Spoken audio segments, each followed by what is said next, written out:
sokmuş ama. Buraya mı sokmuşaydı? Tam şey bu. Ver al.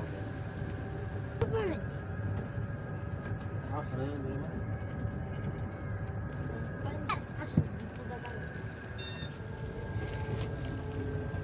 Az çiftçi ismi.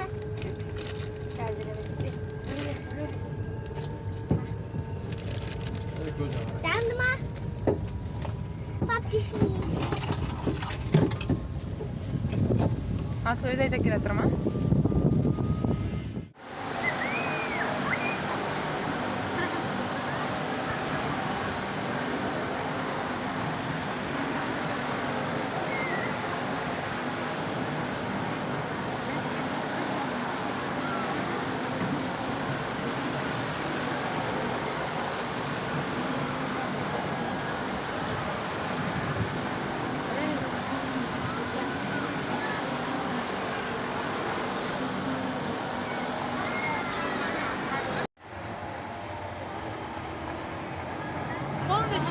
Dźwignię wątek.